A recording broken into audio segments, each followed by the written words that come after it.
Shalom teman-teman, jumpa lagi dalam channel Holy Ras.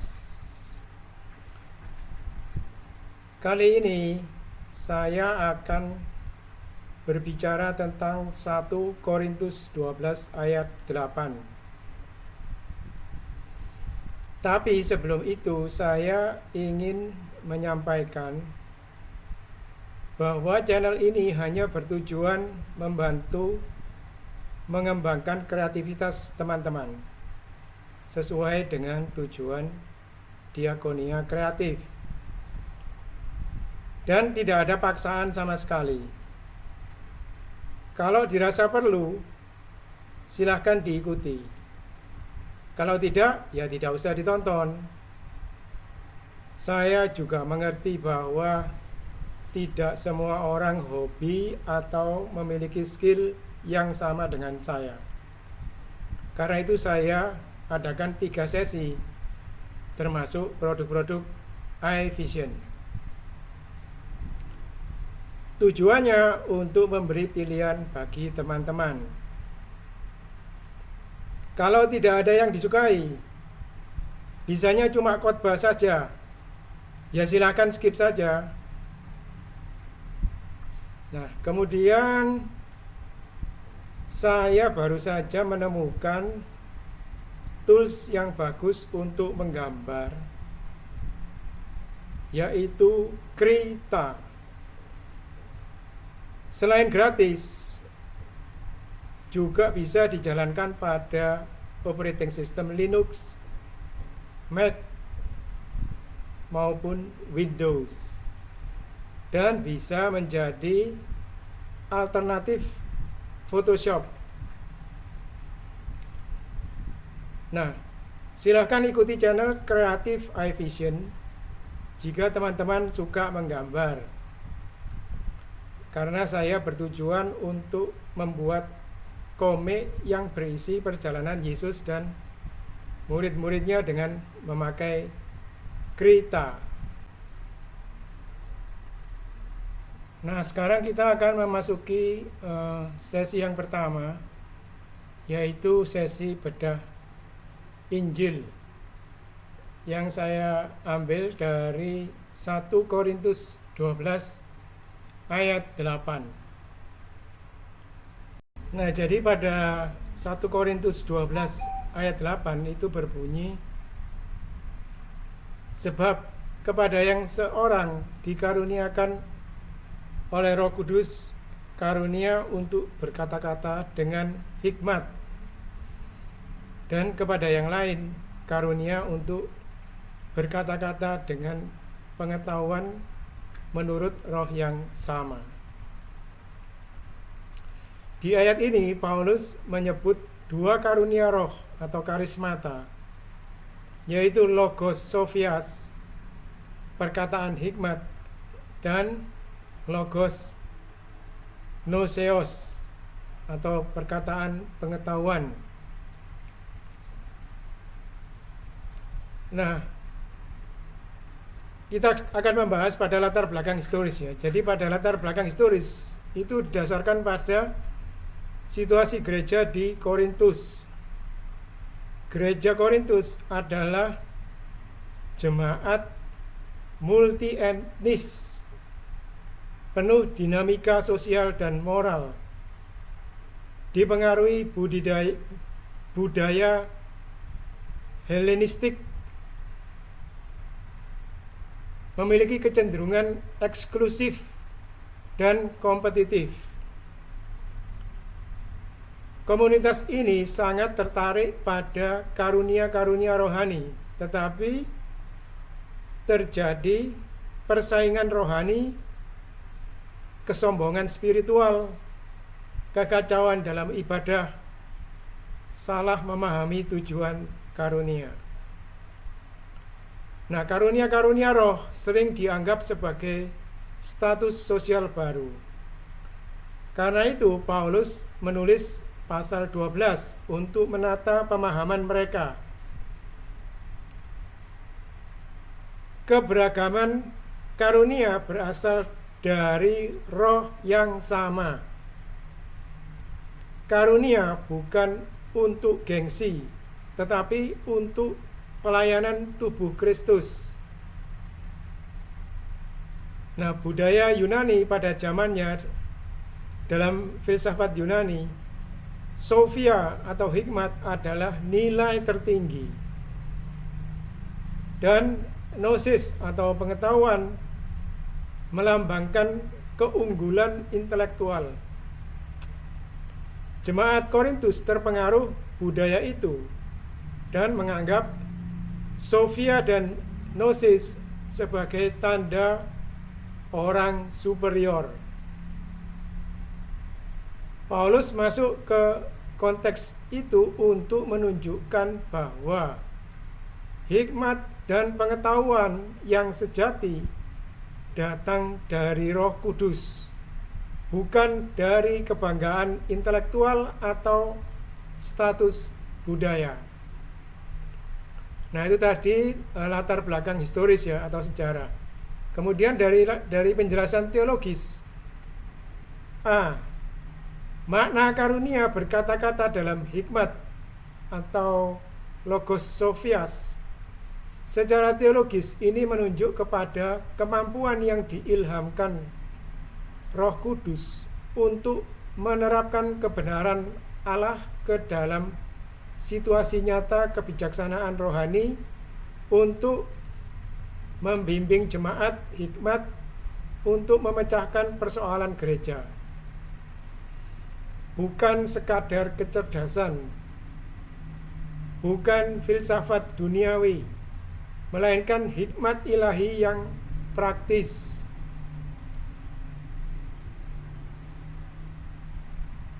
Hikmat ini berfungsi meneguhkan gereja, membimbing keputusan pastoral, dan memberi arahan rohani. Kemudian makna karunia berkata-kata dengan pengetahuan atau logos gnoseos. Ini menunjuk kepada pemahaman mendalam akan kebenaran Allah, pengenalan akan misteri Injil, kemampuan menjelaskan doktrin secara benar, pengertian rohani yang benar dalam pengajaran. Jadi hikmat lebih ke penerapan, pengetahuan lebih ke pemahaman. Keduanya saling terkait. Tujuannya menurut Paulus membangun tubuh Kristus, melayani sesama, dan memuliakan Allah, bukan untuk kebanggaan diri. Karunia adalah instrument of service, bukan badge of superiority.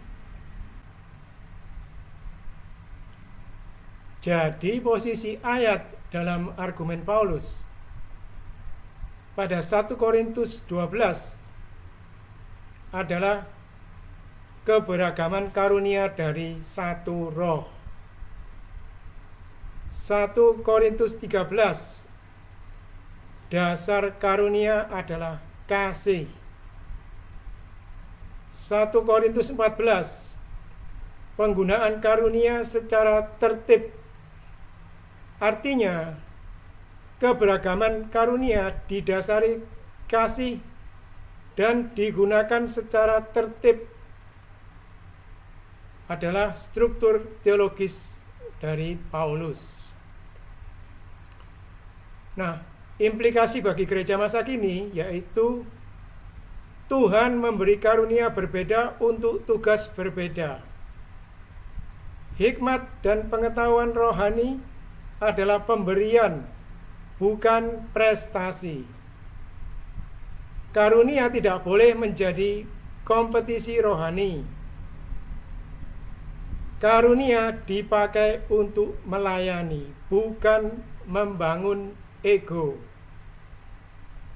Semua karunia harus tunduk pada kasih dan ketertiban. Nah, itu tadi sesi pertama yang berisi bedah Injil 1 Korintus 12 ayat 8.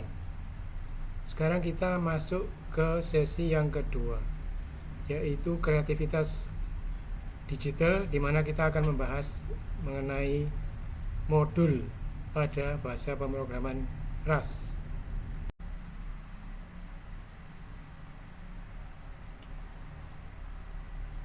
Nah, untuk mengatur project kita, di mana semakin hari semakin berkembang menjadi kompleks, maka kita memerlukan beberapa fitur dari Rust seperti packages, crates, dan modul.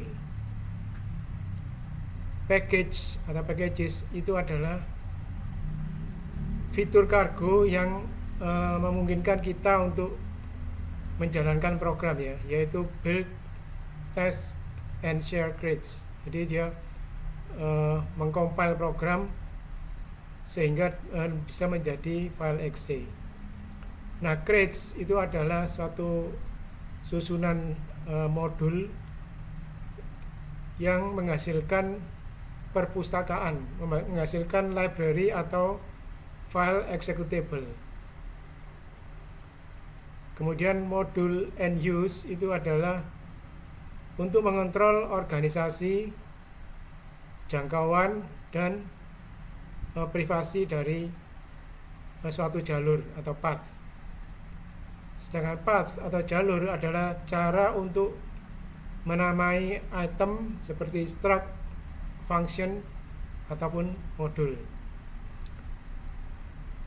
Nah, ini adalah keempat cara di mana Rust mengatur program kita agar lebih termodularisasi. Jadi pada saat program kita itu semakin membengkak, kode sumbernya semakin membesar, maka kita memerlukan cara untuk mengatur kode-kode sumber tersebut. Nah, crate adalah kode terkecil dari Rust yang akan di-compile oleh Rust, Meskipun kita menggunakan Rust ini kita tidak menggunakan kargo langsung di-compile langsung. Itu kode sumber yang terkecil, paling terkecil. Itu compiler atau Rust compiler menganggap file tersebut sebagai crate.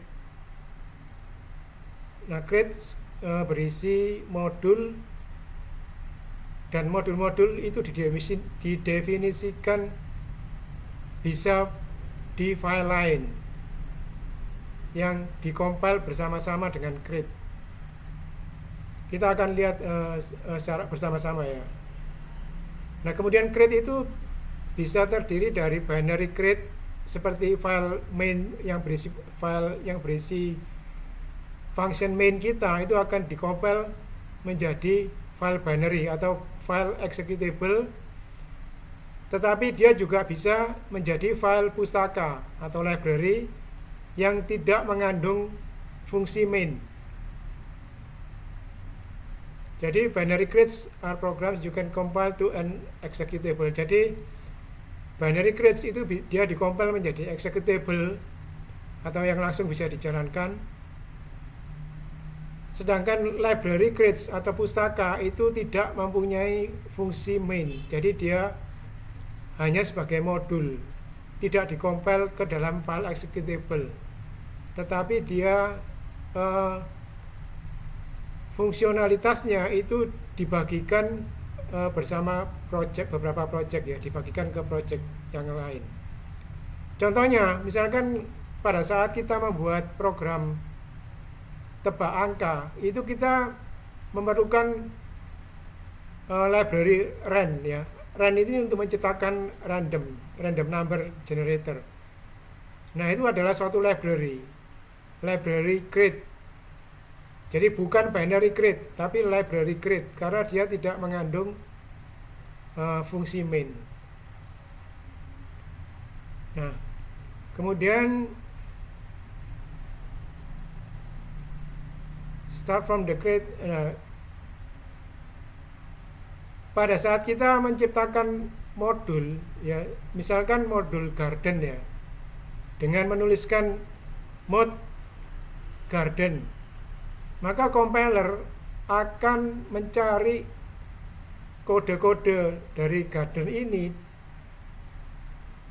pada inline. Inline itu berarti dia sebaris dengan mode garden ini ya, yaitu di dalam kurung buka dan kurung tutup yang menggantikan semikolon. Jadi misalkan dia di modulnya itu sebaris, maka dia akan berada di dalam kurung buka kurung tutup seperti begini ya. Atau dia dicari juga pada file src garden.rs. Jadi garden ini bisa mengacu pada file garden.rs, tetapi juga bisa mengacu ke folder garden yang berisi file modul rs, mod rs gitu ya. Jadi dia garden ini bisa mengacu pada suatu file garden.rs, juga dia bisa mengacu pada folder atau directory garden yang berisi file mod.rs gitu ya. Jadi tidak seperti di bahasa C ataupun C++. Jika dia dituliskan use garden, itu dia biasanya di file garden. Tetapi pada bahasa pemrograman Rust itu garden ini bisa mengacu pada folder garden. Nah, nanti di dalam modul garden ini dia juga bisa berisi submodul. Jadi misalkan dia di dalam modul garden ini dia bisa berisi vegetable rs, karena kan dia garden ini mengacu pada folder. Nah, tetapi dia juga bisa mengacu pada garden lagi, kemudian mod rs. Nah, kemudian path atau jalur pada modul. Pada saat modul itu menjadi bagian dari create, kita bisa merujuk ke kode di dalam modul itu di mana saja.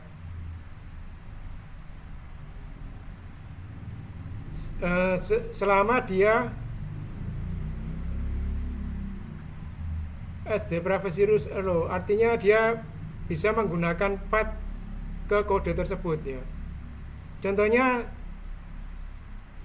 asparagus yang berada di garden modul vegetables bisa dicari dengan menggunakan create garden vegetables asparagus. Nah, public atau private. Nah, kalau kita sudah menemukan jalurnya agar bisa dipakai oleh kode sumber yang lain, baik di dalamnya dia ataupun di luarnya, di atasnya dia, itu kita gunakan public, kata public, karena dia defaultnya itu adalah private.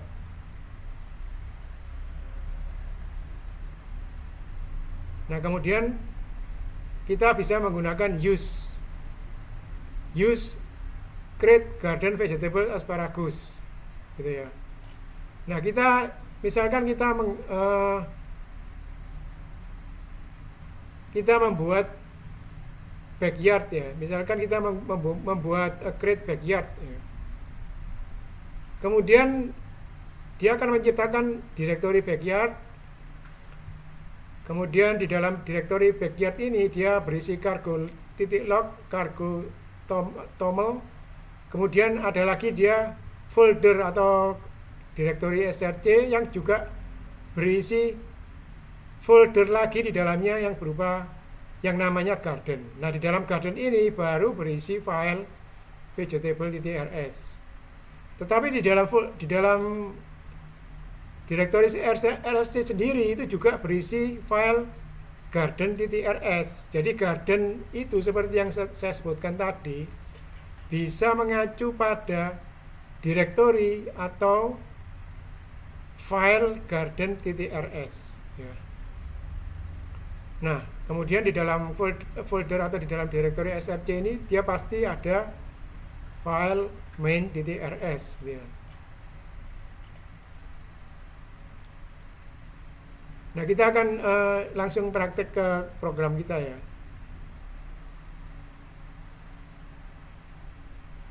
Nah, di sini saya sudah membuat program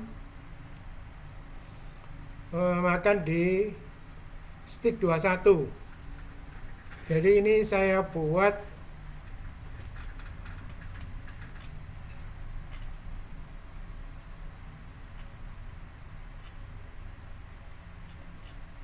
sekitar 1 tahun yang lalu ya, sekitar tahun 2024.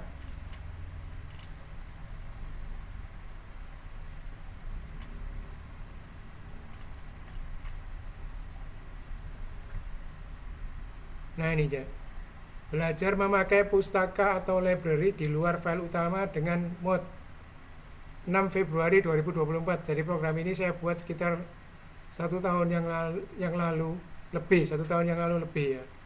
Pada saat saya reuni bersama teman-teman sewaktu SMA di Cafe 21 di Tunjungan Plaza. Nah, di sini kita menggunakan mod add restaurant. Nah, add restaurant ini adalah file type karena di sini ada file add restaurant.rs di sini file ini ya. Nah, ini file add restaurant.rs. Jadi di dalam file main ini, file utama main.rs ini, saya mengincludekan atau mengikutkan file add restaurant.rs. Nah, selain itu saya juga mengikutkan atau mengincludekan di dalam bahasa pemrograman C itu include ya. Jadi saya mengikutkan juga mode berangkat yang merupakan modul folder style karena di sini ada folder berangkat. Nah, di dalam folder berangkat ini barulah ada mod.rs yang berisi modul-modul yang diperlukan oleh file main.rs ini ya. Nah, di sini saya tuliskan use create add restaurant front of house. Front of house ini nama fungsinya ya. Oh, nama modulnya front of house. Kemudian di dalam front of house ini ada modul hosting. Nah, front of house kemudian hosting. Nah, baru di dalam modul hosting ini berisi fungsi-fungsi add to waitlist, kemudian sit at table. Jadi add to waitlist ini menunggu antrian, sedangkan sit at table ini duduk di meja. Nah, dia juga memakai serving. At restoran di sini ada modul serving. Nah, di dalam modul serving ini ada fungsi take over, serve order, dan take payment. Jadi nanti dia akan memanggil ya di sini ya, take over, serve order, dan take payment. Nah, sedangkan di modul add to waitlist ini di modul hosting ini ada fungsi add to waitlist dan sit at table ya. Jadi dia dipanggil di sini add to waitlist, sit at table. Nah, kemudian yang tadi ini yang folder style itu saya memanggil folder atau direktori berangkat. Nah, di dalam direktori berangkat ini ada file yang namanya mod.rs. Nah, di dalam mod.rs ini dia berisi fungsi naik taksi dan sampai di TP6 ini ya. Nah, jadi ada fungsi naik taksi,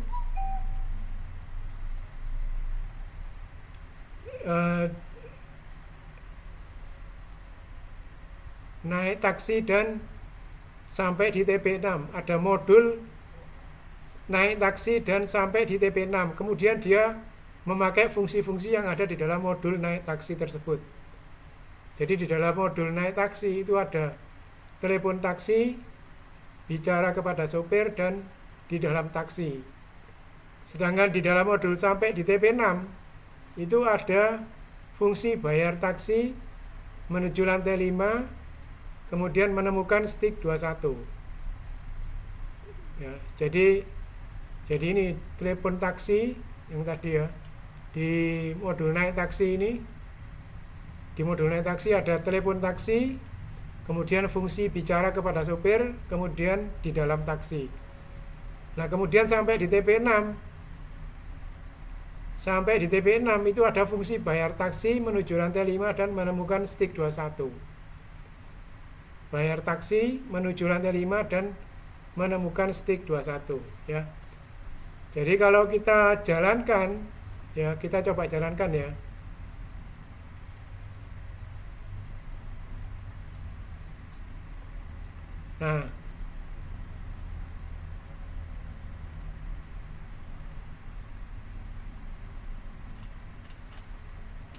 Nah, ini dari yang pertama tadi, menelepon taksi, kemudian minta diantar ke Tunjungan Plaza 6 lantai 5, kemudian masuk ke dalam taksi, duduk di dalam taksi, kemudian sampai di TP 5 tadi ya, membayar argo taksi, kemudian naik tangga ke lantai 5, kemudian sampai di stick 21. Ternyata teman-teman saya belum ada yang datang ya. Jadi ini P4 ini teman-teman satu kelas saya dulu ya, pada waktu di SMA. Jadi karena belum ada yang datang, kemudian saya ke WC sebentar, buang air kecil, kemudian menunggu antrian. Sudah memesan ke stick 21, kemudian menunggu antrian, duduk di meja, kemudian memesan makanan. Kemudian makanan disajikan, kemudian selesai makan, bayar di kasir.